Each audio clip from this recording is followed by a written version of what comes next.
This is the May 1 edition of Commodity Week.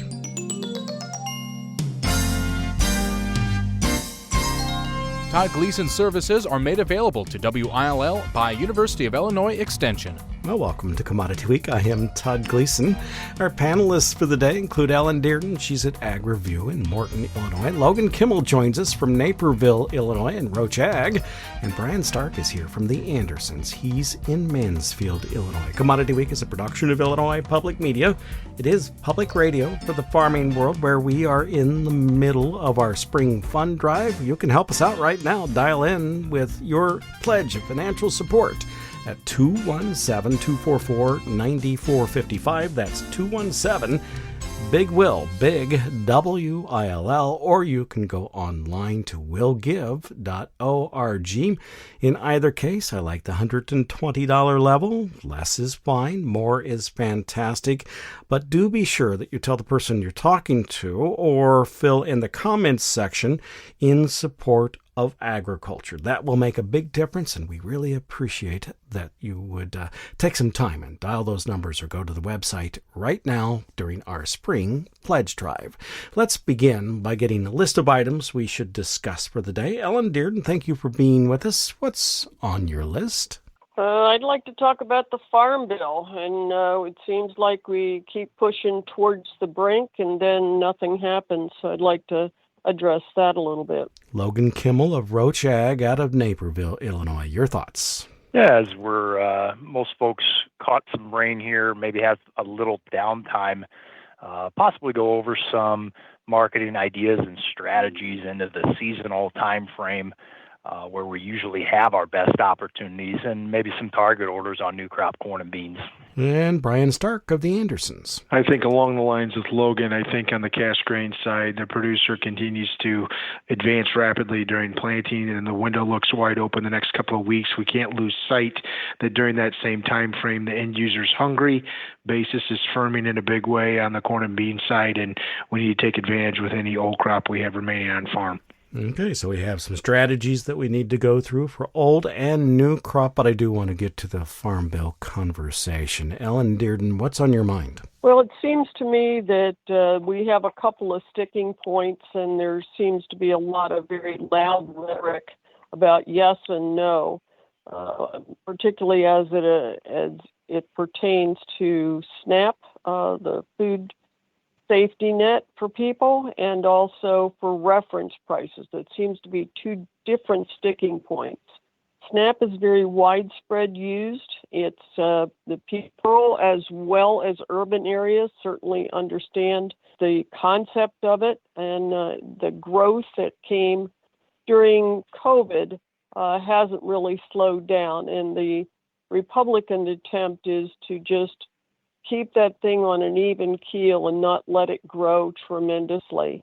Nobody seems to be very interested in talking about reference prices, but again, it's a rural issue and not an urban issue, but reference prices certainly need to be jacked up. The last Farm Bill, the 2018 Farm Bill, has had a couple extensions now, and we're really working off very old data. It's data from the early part of the teens. And so we need to get work underway on this Farm Bill, and I think we will continue to see a big push towards that. Some of the work that the agricultural economists on the campus of the University of Illinois have done on the reference price, and that you can find on the FarmDoc daily website, that you would have to search for reference price because it's been some time ago that they have posted these, is about how those reference prices provide a floor for the marketplace. Soybeans, particularly, if I remember correctly, is down around, $8.30 or something like that. Ellen. And so the question then that can be asked when you think about those reference prices is, when you bring them up, what does that really mean? And eventually, is it simply a transfer of wealth into the rural community related to the price of farmland? This is something that Carl Zuloff had written about in the last week or so. And how do you unwind that if that is the case? I'm not suggesting it is, but it is something to consider, and probably how Washington is thinking about reference prices. And then, of course, the SNAP program does feed many people across the United States, and it is the larger part of the whole of the Farm Bill.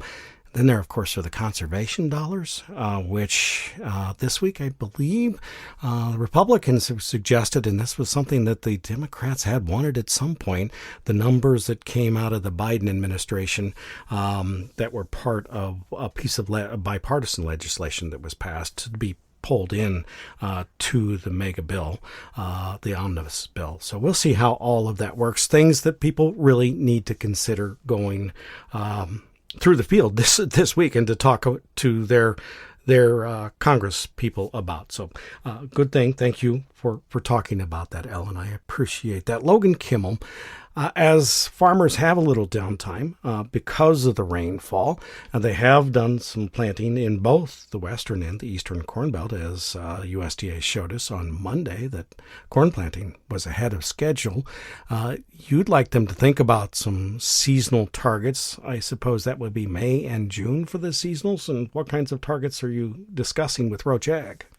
Yeah, that's good points. We've seen a pretty good push here on planting up until here the last few days. So right now, I think if we look at these new crop and even old crop contracts, really we're at support. We don't really have a story at the moment here with not a ton of planting issues or delays to get the market excited or rallied up here. But we are right in front of seasonally when we usually do between Mother's Day and Father's Day. Generally speaking, we see some volatility in the market. We still have to grow the crop. So as a producer, as you're getting a little more comfortable with what you've gotten in the ground or here into next week will get into the ground, it might be worth looking at some targets above the market if you have some levels that make sense. I look at new crop corn here on December. I kind of like the area between 470 and the February highs as a possible level if we had some weather develop into the end of May or June, where it might make sense to layer in some target orders above the market. Sometimes that can happen quick. It can happen when folks are busy, maybe on an overnight open. But as we see it here today, I don't view this area on new crop corn or beans as a spot to do a lot of marketing work. I think more focus is getting the crop in the ground. But we are ahead of that 2.5 month window. Historically, where the market could give us some opportunities, especially in the corn with a fairly tight balance sheet coming in here with the old crop. There isn't a ton of room, in our opinion, for any crop issues or failures. So that is something folks can consider here if you got a little downtime. And same would go for the soybeans. I think if you saw volatility and a weather story develop in the corn, I think you see this new crop bean contract spend a little time above the 200-day moving average. I'd look back to the February highs as well. So that would be something a producer could do here at the moment that makes sense for their operation and their risk tolerance to have a plan in place for the next, call it 3 months. And Brian Stark, can you talk a little bit about new crop sales, and then we'll get to old crop. Logan pegged a 470 range. That is where crop insurance was pegged in that February timeframe for the December contract. Producers probably are not going to be overwhelmed with joy by that number, but is it a figure that they should be considering for new crop corn sales? I think given the experience we've seen over years where we've advanced planting progress fast, and it looks like the majority of the Corn Belt could be planted in the next 2 weeks, given the current forecast of warm and dry conditions. I think there tends to be a lean, potentially more corn acres Time will tell. We're not going to know that till the end of June in the final plantings report, along with the third quarter stocks, which creates a little more volatility. But I agree with Logan. I think seasonally, the last few years, we've seen the market give us opportunity, barring any major weather issues, through the middle of June, that Father's Day window, right before you get to that major report, to get some sales on. And I think, also historically, going back quite a few years, it's been a long time since the new crop contract has not at least given us a chance to trade what our spring guarantee was, which would be that 470 mark. If the producer doesn't like that level per se as a fixed price, then there's some minimum price type strategies where you could buy a put, sell an out of the money call, and create some sort of upside to cheapen up that floor strategy to supplement with your insurance. And kind of tying into what Ellen said with the Farm Bill, I think, until we know more about what that looks like, the good news is for all producers today, the prices we have through insurance that we've talked about with the new crop sales is our revenue floor, and that's the baseline for all our risk management strategies. But we internally, I think, when we talk to producers, like if you feel like you've got a good start, the crop looks good heading into June 1. I think that 40 to 50% sold of expected production makes a ton of sense. And you can do that in a variety of different ways, whether it's a straight HTA or if it's a minimum price type strategy. It's just really no one size fits all. But I do agree, if we get up into that upper $4 area, I think creating some floors against a percentage of production makes a lot of sense, simply because it feels like, barring any weather issues in the next 60 days, it feels like the lean or the risk could be slightly more corn acres when the June 30th crop report comes out. Ellen, Dearden, do you agree that the risk is more corn acres across the whole of the United States? And what does that mean as you think about new crop sales? Well, I would agree that we will see on this June 30th report, we will see more corn acres show up. Historically speaking, when we've added corn acres in March, we add more corn acres in June. So I'm going to go with the odds. But I think that's pretty logical to have seen happen. The other thing that I see is that if we're adding acres, are we going to be adding them in the central I states? And if so, I think we have. And if so, then maybe the yield expectation at 181 that USDA is holding isn't all that blue sky. We've been talking about, since we've added so many acres in fringe areas on the March report, that would be way too high, but that may not be the case. And what are you thinking about for old crop at this point? I know that we'll come back and talk to Brian about this a bit as well, but when you think about that crop that they have left yet to sell, are you willing to hang on to that for longer? You've held on to it way too long already in my estimation, but I think that anytime we see any kind of little basis pop, you got to just move it, and I think you close your eyes and do it, both corn and beans. Brian, what are your considerations for old crop? I think right now we've seen naturally the seasonality of when the producer's in the field, grain movement stops to the end user, and so we've seen depreciating basis in a big way. Most of the end users in West Central Indiana and East Central Illinois have given the carry, meaning if, as an example, if they were bidding option price to May, their new bid for spot deliveries option to July, they've already appreciated by the May-July corn spread in their basis, and they continue to work to find that equilibrium. I think for producers that we talk to, most of them are 70 to 80% sold. They're holding on to the last 20 or 30%.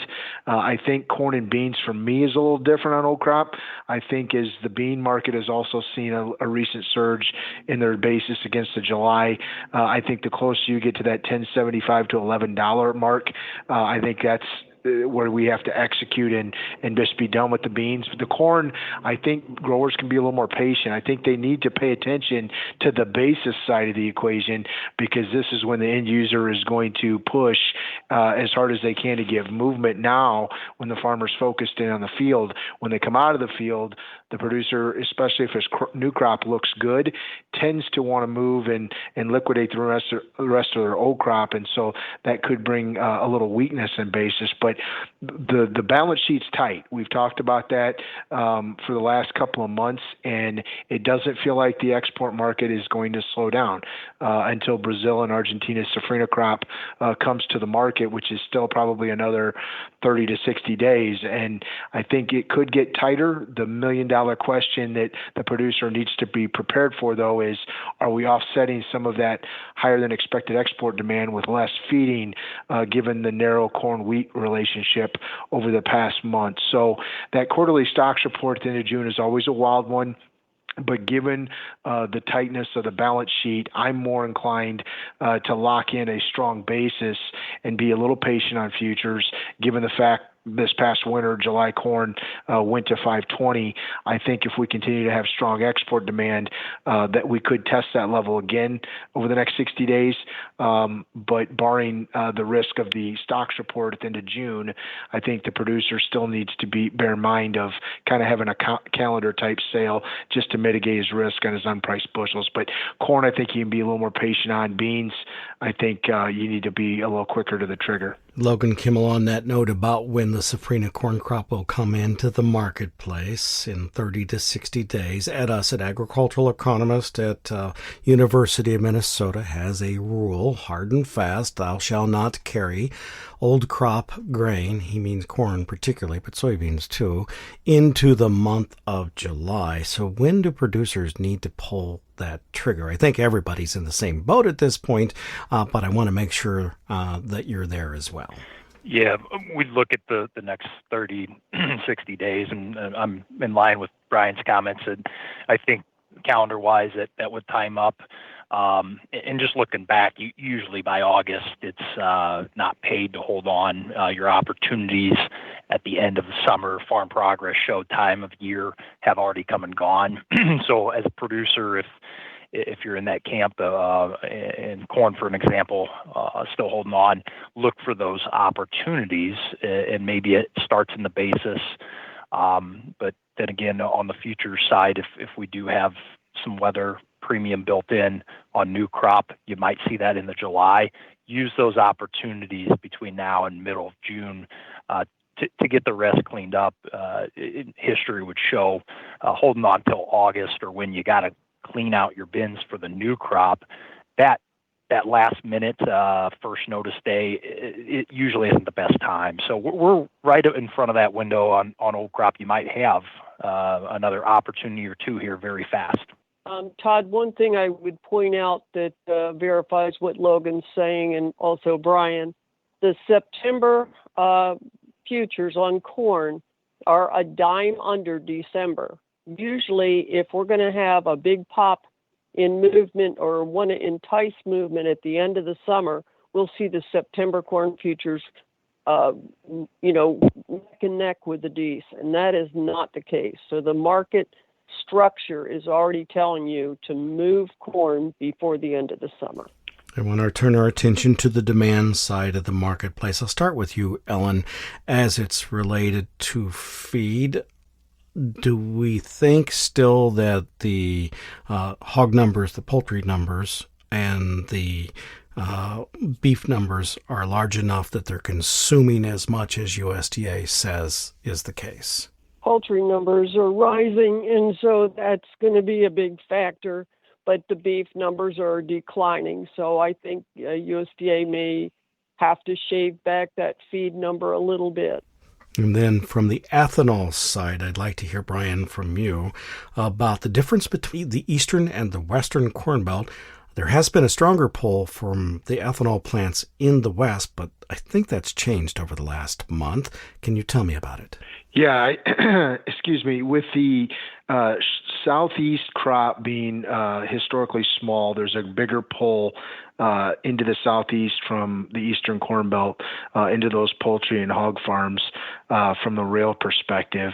In addition to that, Ohio's crop last year was also subpar, and they're low on stock. So there's been a natural transition back where the east has actually been the stronger pull pull from a basis standpoint in the interior domestic crusher, whether that be the ethanol plant or the feed user, and the West has been a little bit on the cheaper side. And the question becomes, will you get enough of a pull to pull over Chicago from the West into the East if some of those stocks remain tight as we approach that into June type time frame? So again, that's another reason why I think basis has continued to be firm. Some of it's timing based on where the farmer is in engagement, where his interests lie currently, but also the fact that we've seen a very dry, quick harvest that ended maybe 3 weeks earlier than normal this past fall. And so we've shifted up the movement out of the bin by probably 3 to 4 weeks. And so I think that transition, while the board, I agree with Ellen, the board is certainly showing it does not pay to hold your crop into late August, given where the SEP-D spread is today, showing a carry. I do think from a basis perspective, it's going to be interesting to watch how the cash inverse plays out, given the need for the grain now versus later in bridging that gap to new crop. The good news is, because of the fast start to planting, there's a chance that you can narrow that bridge of this inverse, and that's where the risk lies, and why all three of us are on the same page of liquidating corn stocks earlier, even though there may be some late summer basis fireworks, simply because the new crop in some of these deficit areas like the Southeast local crop, the Delta, they're going to start to come off earlier or maybe more normal than they did the last couple of years, just given how fast we've started off planting this year. Ellen, as it relates to the December futures contract, and let's just say that the crop insurance number at $4.70 is the target for new crop sales. How much do you have to rely on knowing what your local basis is and then kind of forward figuring? So if your local basis is tighter by 10 cents than it normally would be, do you subtract that off and say a $4.60 price is good enough to make that sale? I don't know. The new crop basis is going to jump around all over the place, and your basis is just going to reflect your, location. I think what I looking at that 470 insurance price, I'm always thinking whether I have one location to go to or 3 or 4. So I think I'm more apt to be looking at different locations where I can get the tightest basis against that 470. Let's get a final word, I think, from each of you. Now, Logan Kimmel from Roach Ag, I'll start with you for the day. Yeah, we're coming into a window here that grain producers might have some opportunities. I think we've covered that and being proactive in your marketing plan. One other market that we're watching and have pointed out to folks is the month of April was a pretty steady market for the meats in cattle and hogs. So if you're a livestock producer, take a look at the board here. If these prices on cattle or hogs make sense, it might be worth defending prices after a pretty strong month of April in the meat markets. Brian Stark of the Andersons, your final word? I think we just need to stay disciplined here the next 30 to 60 days, especially if you're approaching the end of planting. Take advantage of strong basis markets, specifically on corn and then on beans. I'm more of a flat price bean seller on old crop at these levels, given the strength in basis. And you've got a little bit of time to be patient on corn, but again, trying to liquidate most of your remaining old crop, I think is important prior to the June 30th crop report. And then also be disciplined enough if we do get that weather premium push or seasonality to advance your new crop sales in some sort of minimum price strategy if we get closer to that 470 mark. And Ellen Dearden of AgReview. Keep watching. There's been some rumors all week that India and the U.S. are close to making some type of a trade deal. That will be interesting to see if it develops, because if it would definitely be a benefit to soybeans and bean oil. India needs vegetable oils. Also, watch both the May and June WASDE reports. They're going to be the outset of looking at new crop, then the June acreage report. So we got a lot ahead of us to get something done. Commodity Week is a production of Illinois Public Media. You may listen to the whole of the program anytime you'd like on our website at willag.org. That's willag.org. And there you can also find a link to make a donation in support of our spring fund drive, or you can call this number, 217-244-9455. Our thanks go to our panelists this week, including Brian Stark, Ellen Dearden, and Logan Kimmel. I'm University of Illinois Extension's Todd Gleason.